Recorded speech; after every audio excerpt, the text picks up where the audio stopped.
নমস্কার বন্ধুরা, কথক কৌশিকের গল্পের আসরে আপনাদের স্বাগত। আশা করি আপনারা সবাই সুস্থ আছেন।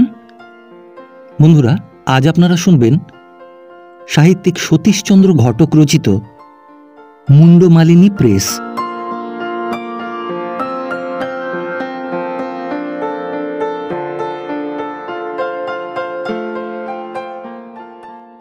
সেদিন কি একটা কারণে একটার সময় স্কুলের ছুটি হয়েছিল।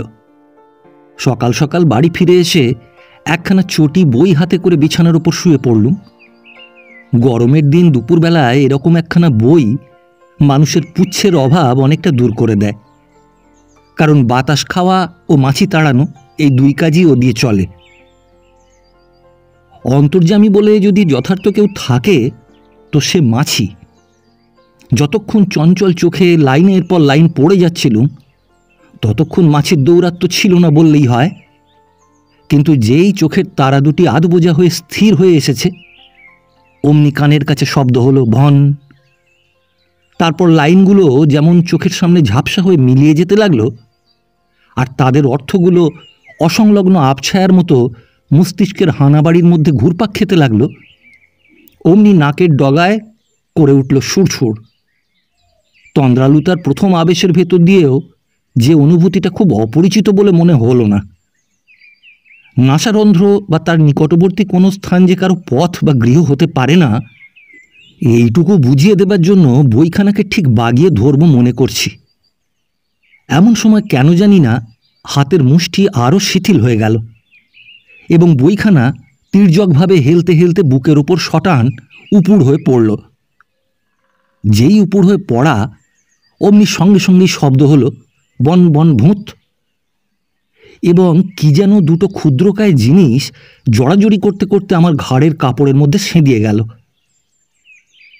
এবার অবশ্য আমার স্বাধিকার প্রমত্ত হাত চকিতের মধ্যেই বইখানাকে তুলে নিয়ে তার পূর্ব অপরাধের প্রায়শ্চিত্ত করলে। বাঁধা মলাট বই দিয়ে ছেলেদের উপদ্রব থামানো যার অভ্যাস আছে, তার পক্ষে এই জিনিস দিয়ে অশিষ্ট মাছিদের শায়েস্তা করতে আর কত দেরি লাগে। কিন্তু ঘরের মধ্যে এত জিনিস থাকতেও কেন যে তারা আমার শরীরটাকেই তাদের লীলাক্ষেত্র রূপে পছন্দ করলে, এইটি হলো সমস্যা। আমার শরীরে তো এমন কোনোই ব্রণ ছিল না যা তাদের ইচ্ছার বিষয় হতে পারে। আর ইতর বলে যদি মিষ্ট রসেই তাদের অভিরুচি হয়, তাহলেও আমি হলপ করে বলতে পারি আমার শরীরে মিষ্ট রস দূরে থাক, রসের লেশমাত্র ছিল না। যা ছিল তার ছাত্র এবং গৃহিণী এই দুই প্রাণীতে পালা করে ব্লটিংয়ের মতো শুষে নিয়েছে।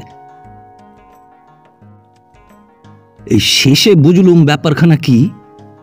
খুব সম্ভব আমার গাঁট বেরোনো লম্বা দেহটিকে তারা খেজুর গাছ বলে ভুল করে থাকবে, বিশেষ করে যখন আমার উস্কো খুস্কো চুল একমাথা ঝাঁকড়া পাতার মতোই। অতএব আমার কপালের ঘর্মবিন্দুকে যে তারা চাঁচে উপরকার রসবিন্দু বলে ভুল করবে, তাতে আর আশ্চর্য কি। এর জন্য হয়তো তাদের রুচির নিন্দা করতে পারি, কিন্তু তর্কশক্তির নিন্দা করতে পারি না। মাছিদের বুদ্ধি বেশি কি বোধ বেশি, তাদের মনোবিজ্ঞান মানুষের মনোবিজ্ঞান থেকে কতটা পৃথক, এইসব তত্ত্ব ভাবতে ভাবতে আবার কখন ঘুমের ঘোরে আচ্ছন্ন হয়ে পড়েছি তা জানি না। কিন্তু নিদ্রাভঙ্গের কাহিনী হচ্ছে এই। হঠাৎ মনে হলো যেন শান্তিময় অজ্ঞানতার ক্ষেত্র কে চৈতন্যের লাঙল দিয়ে চষছে।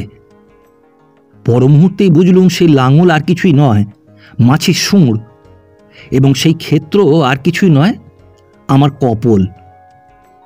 এরূপ স্থলে কি করা কর্তব্য তা ভেবে উঠবার আগেই আমার প্রভুভক্ত হাত আমার অজ্ঞাতসারে বইখানাকে খুঁজে নিয়ে সশব্দে আমার গালের ওপর বসিয়ে দিলে। আমাকে ধর্মর করে উঠে বসতে হলো। না, আর ঘুমোতে দেবে না বলে আমি কোঁচার মুড়ো দিয়ে কপালের ঘাম মুছতে মুছতে দাঁড়িয়ে উঠলুম এবং চোখ রগড়াতে রগড়াতে পশ্চিম দিকে জানলাটা খুলে দিলুম। সূর্য তখন জানলার সঙ্গে প্রায় মুখোমুখি হয়ে নেবে দাঁড়িয়েছে। খুলে দিতেই এক রাশ সোনালি আলো প্রতীক্ষাকাতর অতিথিদের মতো হুড়মুড় করে ঘরের মধ্যে ঢুকে পড়ল। ঘুমলুম কই, অথচ বেলা কাবার। মনে মনে একটা সন্দেহ হলো যে সূর্য আজ সকাল সকাল অস্ত যাচ্ছে। কিন্তু ঘড়ি দেখে সে সন্দেহ মেটাবার পূর্বেই নিচে থেকে কলের জল, বালতি আর বাসনের শব্দ এসে কানে পৌঁছল। বুঝতে পারলুম গৃহিণী তার পাক রাজ্যে প্রবেশ করেছেন, বা জ্যোতিষের ভাষায় বলতে গেলে রন্ধন রাশিতে সংক্রমিত হয়েছেন। গা মোড়ামুড়ি দিয়ে হাই তুলে চোখ মুখ ধোবার জন্য নিচে নামলুম। আমার বিশ্বাস ছিল ঘুম থেকে উঠলে আমার চেহারাটা খুব ভারিক্কি ধরনের হয়, যদিও গৃহিণীর কাছে সে বিশ্বাস অনেকবারই চূর্ণ হয়ে গিয়েছে। আমাকে নামতে দেখেই তিনি ঈষৎ ব্যঙ্গের সুরে জিজ্ঞাসা করলেন, কি ঘুম ভাঙল? কল্পিত রাশভারিত্বের সঙ্গে সঙ্গতি রেখে আমি গম্ভীর স্বরে উত্তর দিলুম, ওহ, অনেকক্ষণ ঘুমিয়েছি না। না, এমন আর কি, এখনো সন্ধ্যা হবার দেরি আছে। হ্যাঁ, একটু বেশি ঘুমিয়েছি বটে, তা তুলে দিতে হয়। একটু ঝংকার দিয়ে গৃহিণী বলে উঠলেন, লোকের তো আর খেয়ে দেয়ে কাজকর্ম নেই, সবাই তোমার মতো শুয়ে শুয়ে ঘুমোচ্ছে কি না? তার অনলস কর্মশীলতার প্রতি হয়তো অবজ্ঞা দেখিয়ে ফেলেছি, এই আশঙ্কায় আমি তার তৃপ্তিজনক দু একটা কথা এইভাবে বলতে গেলুম। আহা, আমি কি তাই বলছি? আমি কি জানি না তুমি? কলের পাশে একটা ঘোড়াকে দুম করে বসিয়ে দিয়ে গৃহিণী বললেন, নাও নাও, মুখ ধোয়া হয়েছে তো, যাও এবার আড্ডা দিতে বেরো। ঈষৎ হেসে আমি বলতে যাচ্ছিলুম, কোন আড্ডা তোমার চেয়ে মিষ্টি? কিন্তু কোন আড্ডা এইটুকু বের হতেই তিনি বাধা দিয়ে বললেন, যে আড্ডা হোক একটাতে গেলেই হলো, কিন্তু একটা কথা বলে রাখি শোনো, সেই যে রাত দুপুর পর্যন্ত হাঁড়ি হেসেল নিয়ে বসে থাকবো তা পারবো না, মানুষের শরীর তো। এই বলে ঘোড়াটাকে একটা ঝাঁকির সঙ্গে তুলে নিয়ে গেলেন। রান্নাবান্না এবং ঘরের কাজকর্মে গৃহিণী আমাকে দ্রৌপদীর কথা মনে করিয়ে দিতেন, এবং তাকে দেখে আমি এটাও কতক অনুমান করতে পারতুম কীরকম বাক্য প্রয়োগ করে দ্রৌপদী তার স্বামীদের যুদ্ধে পাঠাতেন। গৃহিণী রান্নাঘরে প্রবেশ করলেন দেখে আমি ধীরে ধীরে বাইরে যাবার উপক্রম করছি, এমন সময় তিনি হঠাৎ ঘাড় বেঁকিয়ে বললেন, এক্ষুনি বেরোচ্ছ নাকি? তা দাঁড়াও, কিছু জল টল খেয়ে যাও। এই জল খাবার কথায় আমার ধাঁ করে মনে পড়ে গেল যে আজ নিমন্ত্রণ আছে। গৃহিণীকে তো কিছুই বলা হয়নি, হয়তো এতক্ষণ অর্ধেক রান্না শেষ হয়ে গেল। মাথা চুলকোতে চুলকোতে আমি বললুম, না, আজ যে দেখো, আজ আর কিছু খাবো না। গৃহিণী জানতেন খিদে নেই বলাটা আমার একটা রোগ, ওর কোনো মানে নেই। তিনি মশলার পাত্র থেকে খানিকটা হলুদ তুলতে তুলতে বললেন, তার চেয়ে বিকেলে জল খাওয়া তুলে দাও, কাজ কি অত ঝঞ্ঝাটে? কম খেয়ে যদি ভালো থাকো থাকো না, আমার কি। এরকম অবস্থায় লোকের হয় একেবারে মতিচ্ছন্ন হয়, কিছু বলতে পারে না, না হয় বরাত ঠুকে সব বলে ফেলে। আমার হলো এই দ্বিতীয় দশা। আমার অতিরিক্ত ভয়টাই হাসি হয়ে ঠেলে বেরুল।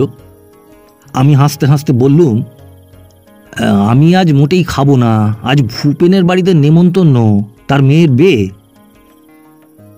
থপ করে হলুদের ডেলা একখানা থালার উপর ফেলে দিয়ে গৃহিণী আমার দিকে একদৃষ্টে চেয়ে রইলেন।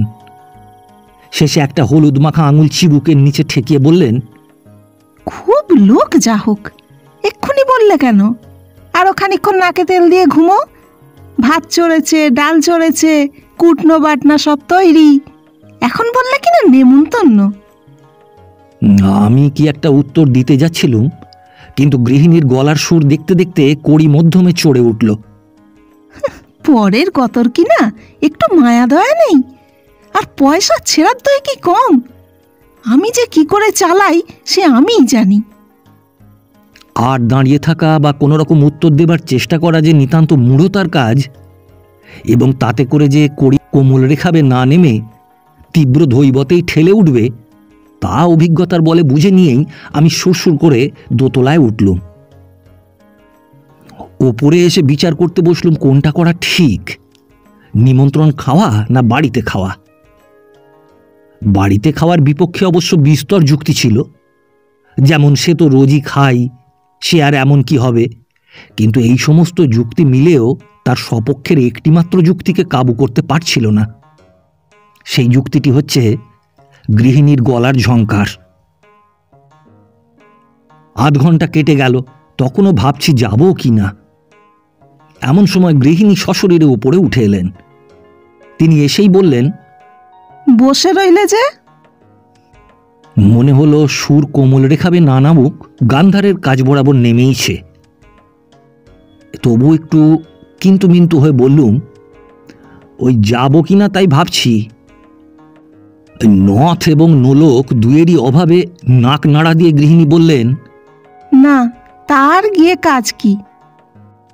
এবং তারপরেই ভর্ৎসনা মিশ্র উপদেশের স্বরে বললেন, আচ্ছা, তোমার কিরকম বুদ্ধি! লোকলৌকিকতা না রাখলে চলে? কিন্তু এদিকে বাড়ির ভাত নষ্ট হবে, সেটাও তো একটা ভাববার কথা। বলেই আমি মনে করলুম খুব একটা উল্টো চাপ দিয়েছি। গৃহিণী তীক্ষ্ণ স্বরে বললেন, ওহ, তোমার তো সেই ভাবনায় ঘুম হচ্ছে না। তোমার জন্য তো আর কোনোদিন কিছু ফেলা যায় না। ওসব ছেলে মানসি রাখো। ভূপেন তোমার কতকালের বন্ধু, আর তার মেয়ের বিয়ে তো আর একবার বই দুবার হবে না। সে কি মনে করবে? তার চেয়ে তোমার ভাত নষ্ট হওয়াটাই বড় হলো। এই বুদ্ধি নিয়ে তুমি ছেলে পড়াও কি করে? গৃহিণী জানতেন না যে ছেলে পড়ানোর জন্য বিশেষ কোনো বুদ্ধিরই দরকার হয় না। রক্তচক্ষু ধমক এবং বেত বুদ্ধির অভাবকে বেশ ঢেকে দিতে পারে। কিন্তু এই বিষয়ে তাকে আলোকিত করা কর্তব্য মনে করলুম না। ধীরে ধীরে উত্তর করলুম, তবে যাই আর কি হবে।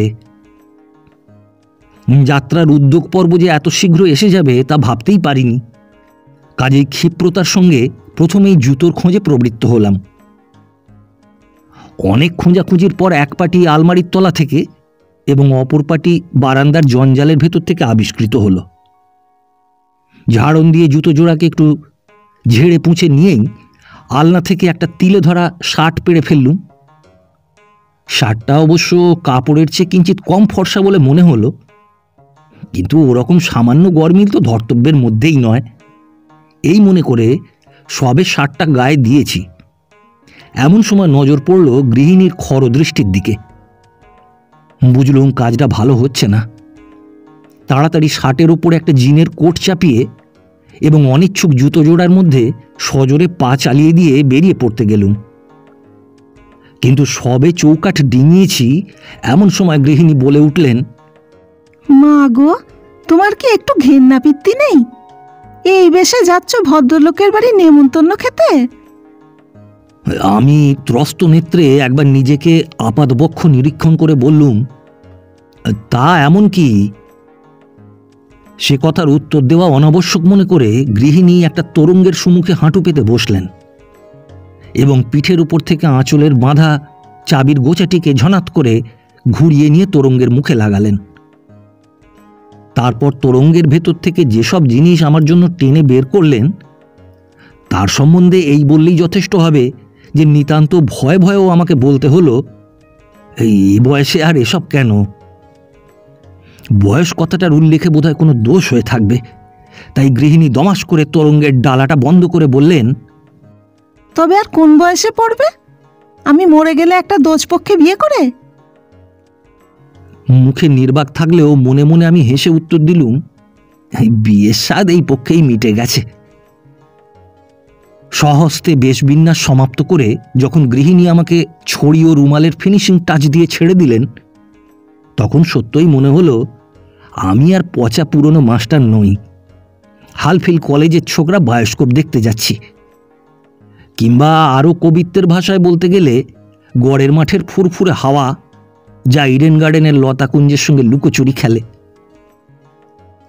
একবার ইচ্ছা হচ্ছিল গৃহিণীর চুল বাঁধা আয়নাখানাকে চট করে খুলে নিয়েই মুখের সামনে ধরি, কিন্তু ততটা প্রগল্ভতা করবার সুযোগ না দিয়েই গৃহিণী বললেন, নাও এবারে এসো। তোমার তো নড়তে চড়তেই 6 মাস, শেষে কি বরযাত্রীর মতো গিয়েই খেতে বসবে নাকি? আর হ্যাঁ, দেখো, সেখানে তো কেউ খাও খাও বলে সাধবে না। পারো তো আধপেটা খেয়ে এসো। আমি হেসে বললুম, বিলক্ষণ, আধপেটা যদি খাই তো সে 1 পেটার ওপর। ভূপেনের বাড়ির সামনে গিয়ে আমি একটু আশ্চর্য হয়ে গেলুম। সন্ধ্যা হয়ে গেছে, অথচ বিয়ের বাড়ি বলে মনে হচ্ছে না। ভূপেনের অবস্থাও ভালো, সে কঞ্জুসও নয়, কিন্তু না বাজছে সানাই, না জ্বলছে দৈনিক বরাদ্দের বেশি একটা আলো। একটু থতমত খেয়ে সদর দরজার সামনে পায়চারি করতে লাগলুম। কই, রাস্তার ধারে মাছের আঁশ জড়ো করা কই, আর লুচি ভাজার গন্ধও তো পাচ্ছি না। হয়েছে, বোধহয় বেশি রাত্রে লগ্ন, লোকজন এখনো আসেনি। লোকজনও আসতে শুরু করবে, দেবে দুটো পাঁচ লাইট তুলে। সানাইওয়ালারা বোধহয় সারাটা দিন বাজিয়ে এখন একটু ঘুমিয়ে নিচ্ছে, এরপর তো আর ঘুমোতে পারবে না। আর খাওয়া দাওয়ার বন্দোবস্ত, সে বোধহয় বাড়িতে জায়গা কম বলে ওই গলির মোড়ের পুরনো বাড়িটাতেই হচ্ছে। মনে মনে এইরকম সওয়াল জবাব করছি, এমন সময় বৈঠকখানা থেকে ভূপেন আমাকে দেখতে পেয়েই বেরিয়ে এসে বললে, আরে বিনোদ যে, এসো এসো। ওই দরজার কাছে দাঁড়িয়ে কি করছো? বাড়ি চিনতে পারছো না নাকি? আমি হেসে বললুম, এই কোনোদিন চিনতে ভুল হয়নি, আর আজ হবে? তাহলে যে আফসোসের সীমা থাকবে না। ভূপেন রসিক লোক, হাঁ করলেই কথা বোঝে, কিন্তু আজ যেন আমার কথাটার ভাবার্থ ঠিক ধরতে পারলে না। ঈষৎ বিস্মিতভাবে আমার দিকে চেয়ে বললে, আরে বাপরে, আবার কি? ময়ূর কোথায় গেল? ভূপেনের কথার খোঁচায় বুঝতে পারলুম গৃহিণী একটু বাড়াবাড়ি করে ফেলেছেন। বিয়ের নিমন্ত্রণের পক্ষেও মাত্রাটা ছাপিয়ে গেছে। যাই হোক, অপ্রতিভ না হয়ে আমি হেসে বললুম, এই পৌঁছে দিয়েই চড়তে গেল, এখানে তো তার ভক্ষ কিছু মিলবে না। ভূপেন সগর্বে মাথা নেড়ে বললে, এই আলবাত মিল তো, আমার পুকুরে কি শুধু রুই মাছই আছে? ইয়া বড় বড় জল ঢোঁড়া। হ্যাঁ, ভালো কথা বিনোদ, আমি মনে করছি সেই দিন পুকুরের মাছ দিয়েই সারব। রেলের মাছের চেয়ে সে আরো ভালোই হবে, কি বলো? সেদিন কোন দিন? ও বোধহয় মেয়ে জামাই ফিরে এলে একটা প্রীতিভোজও হবে। আমি উৎসাহের সঙ্গে বললুম, হ্যাঁ তার আর কথা, সেদিন সব বিশিষ্ট লোক আসবে। ভূপেন মাথা চুলকে বললে, বিশিষ্ট আর কি, এ পক্ষে আমার বন্ধু বান্ধবরা, আর ও পক্ষে মাত্র শখানেক, তাও ছেলে ছোকরাই বেশি। এরকম কথাও তো কখনো শুনিনি। বিয়ের পর প্রীতিভোজ, তাতে আবার ওপক্ষের লোক কেন? কিন্তু কর্তার ইচ্ছে কর্ম, আমার কথা বলা তো ভালো দেখায় না। তবে এটা ঠিক যে সেদিন যদি ওপক্ষের 100 আসে, তো আজ কোন 500 না আসবে, এ যে এলাহি কাণ্ড। আমাকে চিন্তাগ্রস্ত দেখে ভূপেন বললে, আরে অত ভাবছো কি? আমি উত্তর করলুম, না ভাবছি সব বসাবে কোথায়। ভূপেন হেসে বললে, কি বলছো হে, 100 লোক বই তো নয়, আমার দুটো বৈঠকখানায় কুলোবে না। নাও এসো, বাইরে দাঁড়িয়ে হিম খাওয়া ঠিক নয়।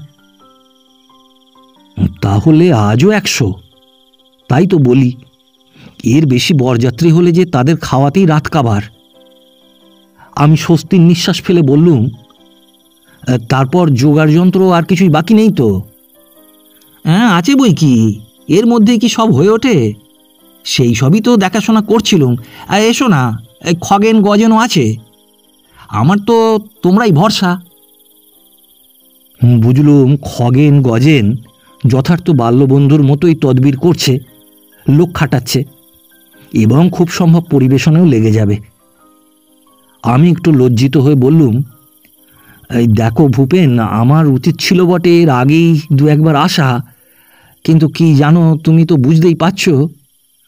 হ্যাঁ হ্যাঁ, সে কৈফিয়ত তোমাকে দিতে হবে না। তোমার সময় কোথায়? দিনের বেলায় স্কুল, রাত্রে পরীক্ষার কাগজ।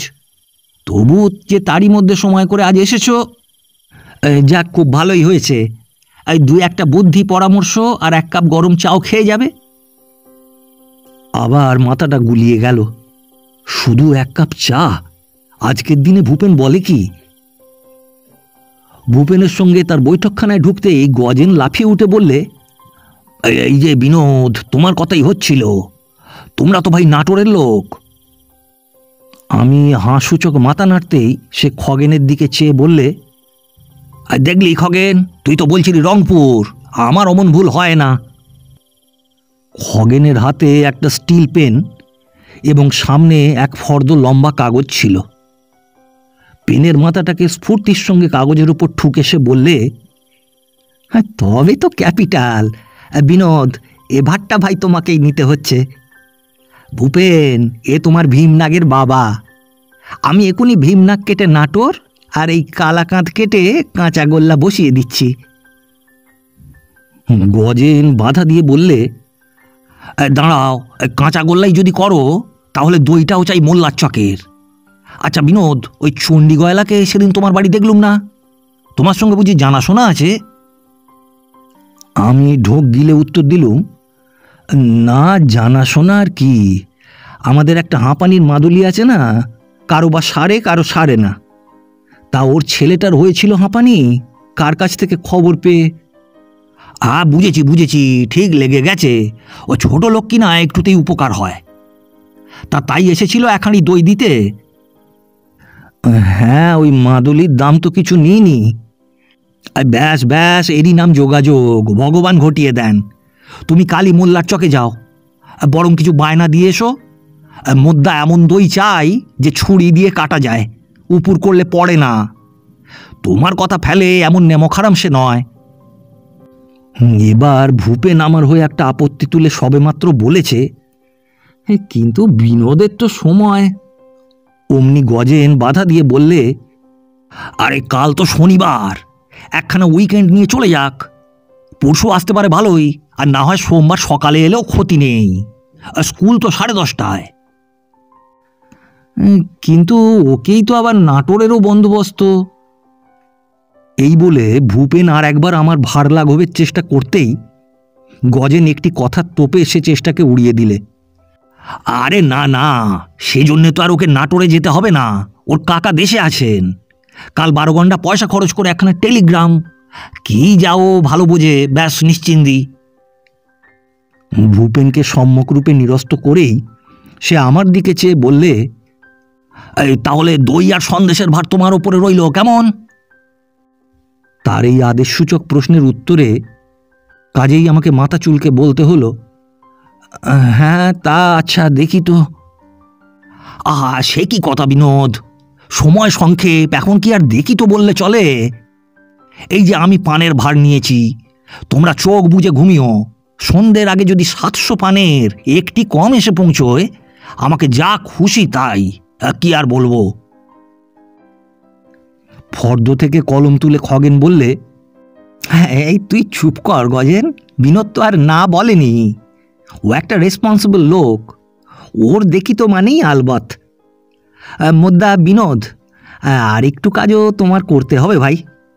এই বোঝার ওপর সাঁকাটি, সে তুমি ছাড়া আর কেউ পারবে না। এই দিব্যি করে গুছিয়ে একটি প্রীতি উপহার। ভূপেন বাধা দিয়ে বললে, আরে আবার প্রীতি উপহার কেন, গুচ্ছের তো ছাপানো হবে। খগেন উত্তেজিত হয়ে বললে, আরে সে গুচ্চারের সঙ্গে আমাদের কি, এ হবে আমাদের তরফের আশীর্বাদ, অর্থাৎ পিতৃস্থানীয় লোকের। আর গুচ্চার বাজে কাগজ বেরোবে বলেই তো একখানা ভালো কাগজ বেরোনোর দরকার। না না বিনোদ, এ চাই। তুমি বরং এখনই এখানে বসে লেগে যাও, তোমার আর কতক্ষণ লাগবে? এতক্ষণে আমার হুঁশ হলো। বুঝলুম বিয়ের রাত্রির আজকে নয়, 2-4 দিন পরে। কিন্তু কিরকম হলো? আজ শুক্রবার এবং 10ই, সে বিষয়ে তো কোনো সন্দেহ নেই। নিশ্চয়ই কোথাও একটা গণ্ডগোল হয়েছে। যাই হোক, ব্যাপার যে বড়ই গুরুতর হয়ে দাঁড়ালো। আমি যে জীবনে রাত উপোস করিনি, পেটে কিছু না পড়লে যে আমার ঘুম হয় না। আমি উদ্বিগ্ন স্বরে বললুম, কই ভূপেন, তোমার চায়ের কি হলো? অভিপ্রায় যে তাতেও যদি খানিকটা পেট ভরে, বা তার সঙ্গে যদি পেট ভরবার মতো কিছু এসে পড়ে। ওই যা ভুলে গিয়েছিলুম বলে ভূপেন চাকরকে ডেকে চা আনবার হুকুম দিলে। কিন্তু আমার অদৃষ্টক্রমে চা এলেন অভিসারিকার মতো একাকী। অগত্যা ঢক ঢক করে তাই গলাধ্যকরণ করে আমি তাড়াতাড়ি উঠে পড়তে গেলুম, কেননা এরপর খাবারের দোকানগুলো বন্ধ হয়ে যাবে। কিন্তু খগেন আমার কোমর জাপটে ধরে বললে, আরে বসো বিনোদ, ব্যস্ত কি? অনেক দিন পরে দেখা। তুমি তো খাও রাত 12টায়। ও রাতটুকু পর্যন্ত অপেক্ষা করা তার অভ্যেস আছে। আর নাও, চট করে কবিতাটা লিখে ফেলো। আমি কোনোদিনই তেমন মুখ ফোঁড় নই। চেপে ধরলে যা হোক কিছু বলে লোকের উপরও দাঁড়াতে পারি না। কিন্তু ওটা যে মানুষের একটা কত বড় সদ্গুণ তা বুঝলুম যখন রাত্রি 11:30টার সময় কবিতা লিখে এবং সন্দেশ ও দইয়ের দায়িত্বের বোঝা ঘাড়ে নিয়ে বাড়ি ফিরলুম। পেটে খেলে পিঠে সয় এ প্রবচনের মধ্যে যে কতখানি সুগভীর ও সুচিন্তিত সত্য নিহিত আছে তাও সেদিন যেমন হৃদয়ঙ্গম করলুম, এমন পূর্বে কখনো করিনি। সদর দরজা বন্ধ করে ধীরে ধীরে চোরের মতো নিজের শয়নকক্ষে গিয়ে প্রবেশ করলুম। দেখলুম গৃহিণী তখনও জাগ্রত। একটি হ্যারিকেন টেবিলের ওপর মিটমিট করে জ্বলছে। কোনো কথা না বলে হ্যারিকেনটাকে উস্কে দিয়ে কাপড় ছাড়তে লাগলুম। নীরবতা ভঙ্গ করে গৃহিণী প্রথম জিজ্ঞাসা করলেন, খাওয়ালে কেমন? আমি উত্তর করলুম, ওই একরকম। তুমি এখনো শোনি যে? শুইনি, ইচ্ছা হয়নি তাই। বলি, আমার কথাটার উত্তর দাও না। কি কি খাওয়ালে? ওই যেমন লোকে খাইয়ে থাকে। এখনো মশারি খাটাওনি? কেন, ঘুম পাচ্ছে বুঝি? তা ঘুমিও এখন, রাত তো ফুরিয়ে যাচ্ছে না। তুমি খেয়ে এলে আমায় কি শুনতেও নেই? গৃহিণী ভাবছিলেন আমার ঘুম পাচ্ছে বলে আমি তাঁর শ্রবণ লালসা চরিতার্থ করছি না। কিন্তু সত্য কথা বলতে গেলে আমার যা পাচ্ছিল সে ঘুম নয়, কান্না। একে পেটের নাড়িগুলো বিদ্রোহী হয়ে উঠে পরস্পরকে গ্রাস করবার চেষ্টা করছে, তার ওপর মাথার মধ্যে দুর্ভাবনার দাবানল। কোথায় সপ্তাহের হাড় ভাঙা খাটুনির পর শনি রবি 2টো বার ঘুমিয়ে এবং সরকারদের পুকুরে ছিপ ফেলে কাটিয়ে দেব তা নয়, দৌড়তে হবে মোল্লার চক আর নাটোর। অতি কষ্টে মনের ভাবের বাহ্যিক চিহ্নগুলোকে দমন করে আমি বললুম, ওই কি আর শুনবে, তেমন কিছু নয়।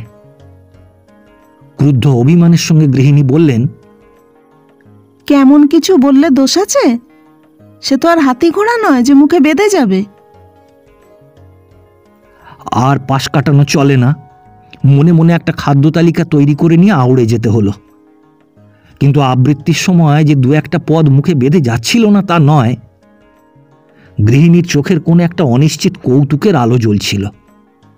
তিনি ঈষৎ হেসে বললেন, বলি, আসল কথাই তো বললে না। লুচি করেছিল না পোলাও? থতমত খেয়ে আমি বলে ফেললুম, পোলাও। সমস্ত মুখে অপার বিস্ময় প্রকাশ করে তিনি বললেন, আশ্চর্যের কথা বটে, পোলাওয়ের সঙ্গে বেগুন ভাজা। 2-1টা ঢোক গিলে নিয়ে আমি বললুম, ওই গোড়ার দিকে লুচিও 2-1খানা দিয়েছিল কিনা? আচ্ছা, তা নয় দিয়েছিল। বলি, ভূপেনবাবুর কি আক্কেল! এই শীতকালে কপির ছক্কা না করে করলেন আলু কুমড়ো। এ তো গরিব মানুষও করে না। এই কথা বলেই গৃহিণী এমন মর্মভেদী জেরার দৃষ্টিতে আমার দিকে চাইলেন যে আমার মনে হলো তিনি সরকারি ব্যারিস্টার আর আমি কাঠগড়ার আসামি। সামঞ্জস্যের খাতিরে অগত্যা আমাকে বলতে হলো, না না, কপির ছক্কা তো করেই ছিল, তবে সেটা বরযাত্রীদের দিতেই ফুরিয়ে গেল কিনা, ওই তাই শেষকালে। বাধা দিয়ে গৃহিণী বললেন, হ্যাঁ হ্যাঁ, তা বুঝেছি। তা দেখো, পা দিয়ে ওগুলো যেন উল্টে ফেলো না। চমকে উঠে পায়ের দিকে চেয়ে দেখি কি যেন সব থালা চাপা রয়েছে। ও আবার কি বলেই আমি সরে দাঁড়ালুম। ও তোমার খাবার বলে গৃহিণী থালার আবরণ উন্মোচন করলেন। দেখি একটি থালায় ভাত ও 3টি বাটিতে যথাক্রমে ডাল, মাছের ঝোল, দুধ অন্য দিনের মতোই সাজানো আছে। গুরু ভোজনের নিদর্শন স্বরূপ একটা ঢেঁকুর তুলে আমি বললুম, ও আর কি হবে।